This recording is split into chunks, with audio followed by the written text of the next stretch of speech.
김원 단장님께서 보고해 주시겠습니다. 단장님을 앞으로 모시겠습니다. 큰 박수 부탁드립니다.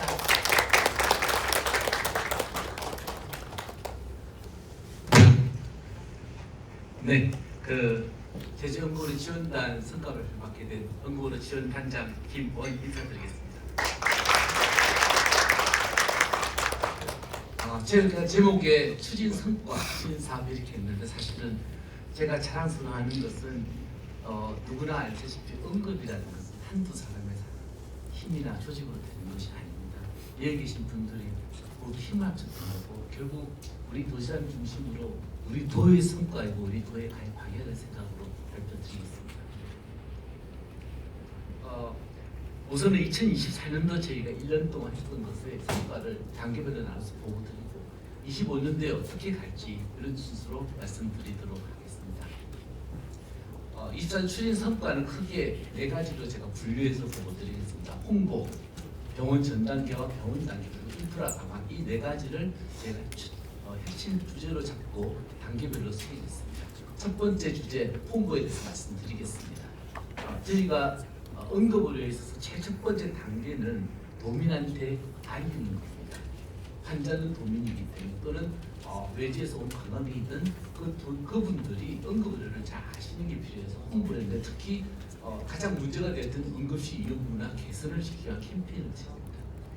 저희가 시행한 방법은 크게 5가지인데 하나씩 말씀드리도록 하겠습니다. 첫 번째는 가장 많이 보고 있는 우리 TV를 통해서 JIB에서 KCTV를 해서 이렇게 지금 보이는 대로 영상을 송출하는 홍보 작업을 시행했습니다. 저희가 도내 센터장님을 다 모시고 이렇게 단계별로 해서 송출을 했고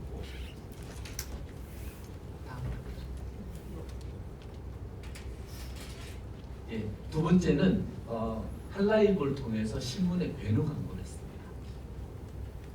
그리고 이제 카드 뉴스를 만드는데 4개국으로 만들어서 제작을 해서 배포를 했고, 그다음에 온라인 SNS 상에서 우리 제주관광보사에 있는 SNS를 통해서 이 4개국을 이용문화 개선 캠페인을 띄웠습니다. 그리고 마지막으로는 리프레스 제작해서 제주국제공항, 제주항 그리고 도내에 있는 병원에 이렇게 배포를 해서 홍보를 최선을 다했습니다. 두 번째 병원 전 단계에 대해서 보고 드리겠습니다. 저희는 병원 전 단계에서 제일 첫 번째 초점을 잡았던 것은 우리 제주에 맞는 응급 중증 환자의 이송 지침을 만들자는 거였습니다.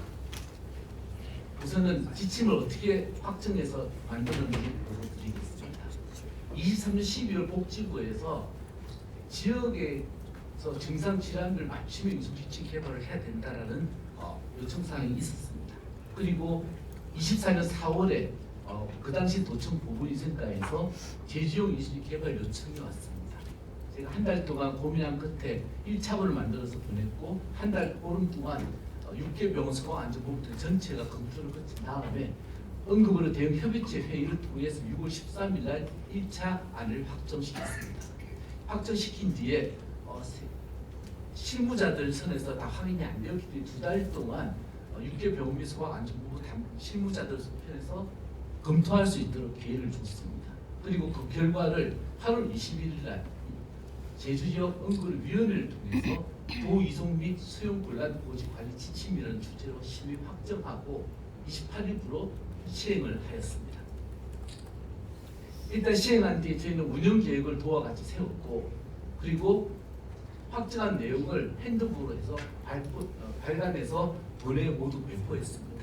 배포한 것만 갖고는 시행되기 어렵기 때문에 저희가 6회에 걸쳐서 총 284명의 실무진과 응급기관 의료진을 대상으로 교육을 직접 시행했습니다.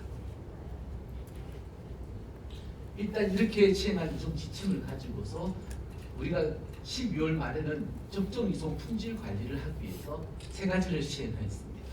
첫 번째는 우선 이송 지침을 나눠주고 교육을 했기 때문에 이것이 실질적으로 우리 실무진들이 또는 구급대원들이 이송 지침을 어느 정도 인지하고 있는지 그리고 그걸 이행을 어느 정도 하고 있고 그리고 우리가 갖고 있는 응급의료 정보 시스템을 지금 어떻게 하는지 이 3가지에 대해서 설문조사를 시행해서 결과를 받았습니다.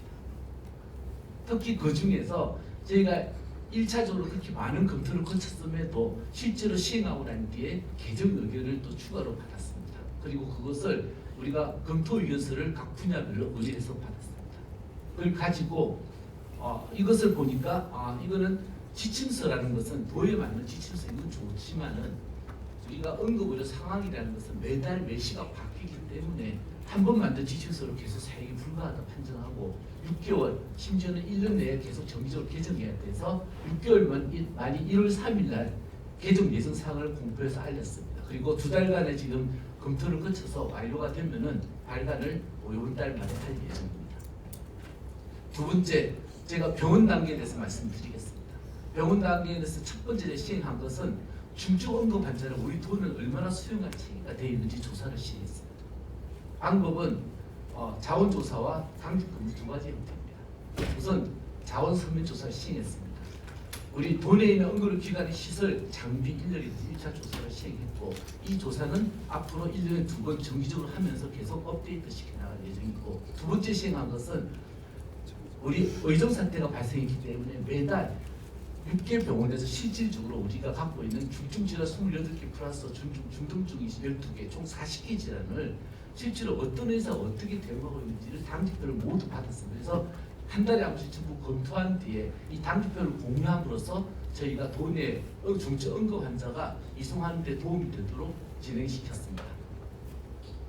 두 번째는 중증운전 네트워크에 대한 걸 말씀드리겠습니다.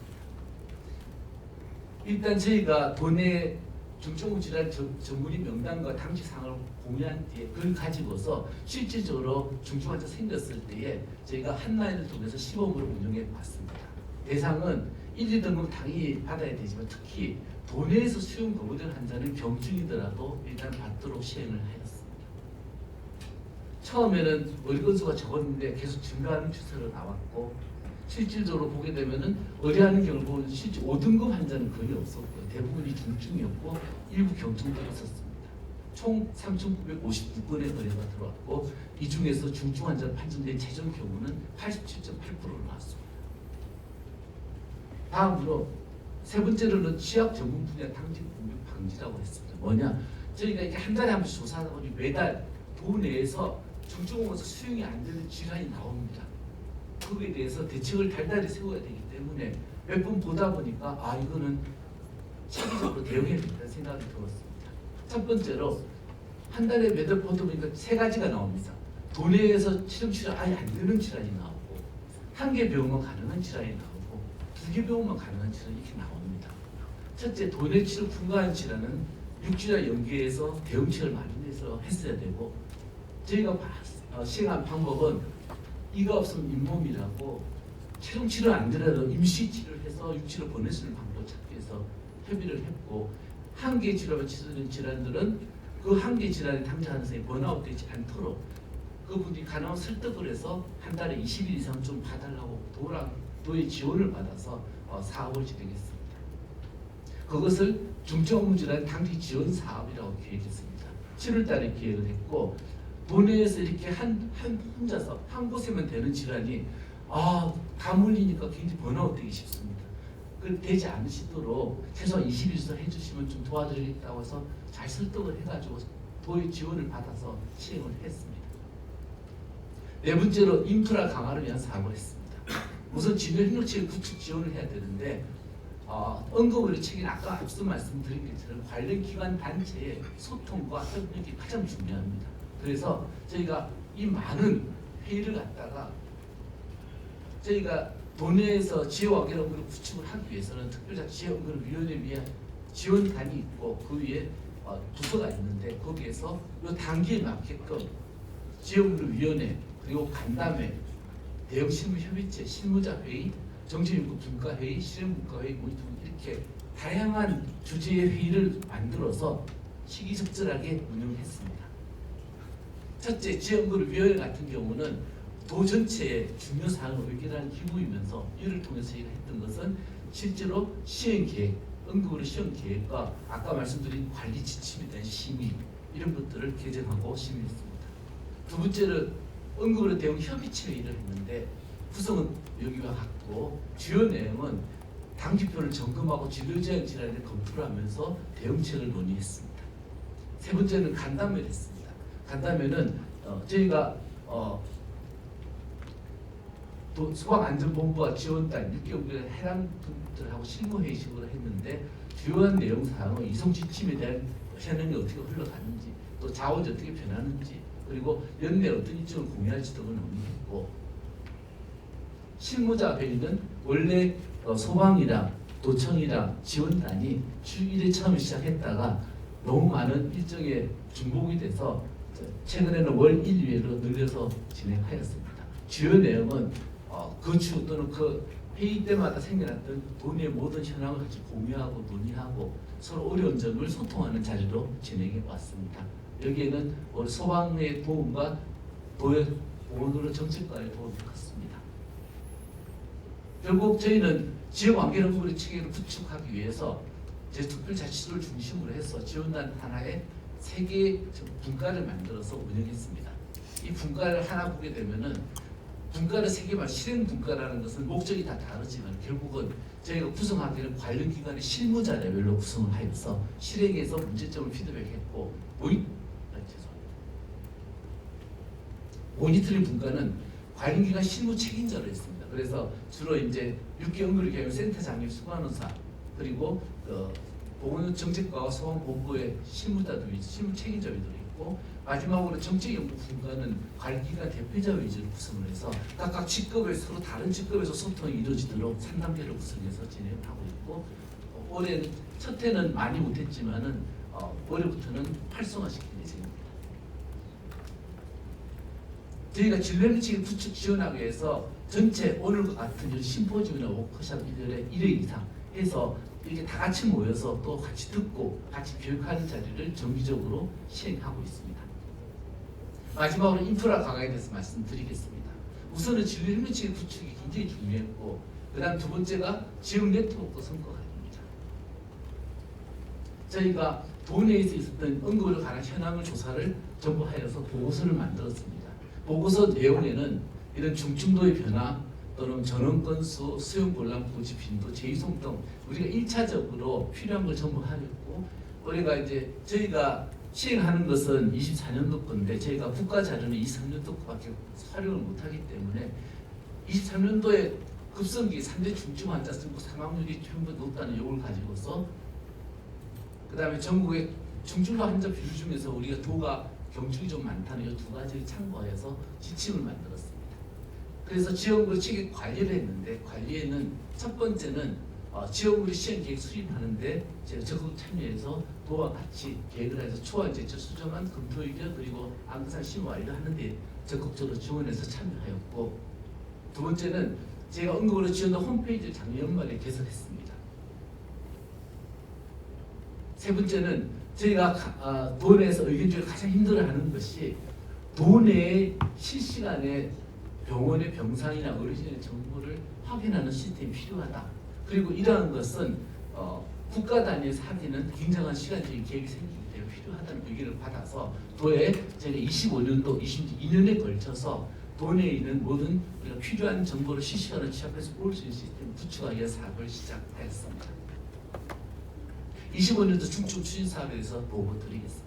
첫째는 아까 말씀드린 분과 활용을 활성화해서 정책 지원을 기능을 강화하도록 하겠습니다. 분과는 정책 연구 분과, 실행 분과, 모니터링 분과가 있었는데 각 분과별로 주요 주제를 잡고 이것을 활성화해서 저희가 의견을 모아서 보건 정책과를 통해서 의견을 열심히 개선하도록 노력하겠습니다.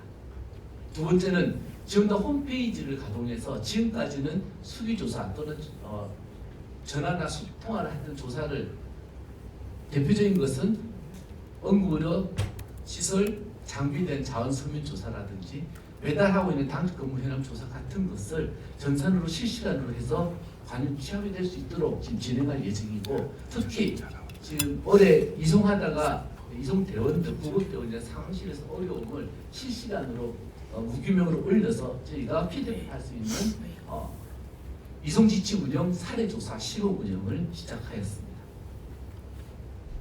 그리고 저희가 제주형 응급으로 정부 측의 기반 구축을 위해서 이기능과 사업하는 일정은 표와 같고 이제 시작했기 때문에 진행 경과는 별도로 보고 드리도록 하겠습니다. 특히 저희가 23년도 집회 중에서 3대 중증 질환에 대한 사망률에 대한 발표가 저희가 제주도가 평균보다 나쁘다는 걸 목표를 보고서 이것을 반드시 개선시키기 위해서 올해 집중도 했고 아마 내년에 올해 연말에 결과를 보게 되면 알겠지만 굉장히 많이 좋은 결과가 나올 것으로 기대하고 있습니다. 이상 성과를 모두 마쳤습니다. 이러한 성과는 여기 계신 모든 분들의 협조와 노력과 그리고 협력 속에 이루어졌다 생각합니다. 앞으로 저희가 제주도 있는 모든 분들이 안전할 수 있도록 이 자리를 통해서 결심을 하고 앞으로 진행하는데 흐트러지지 않도록 열심히 노력하겠습니다. 들어주셔서 감사합니다.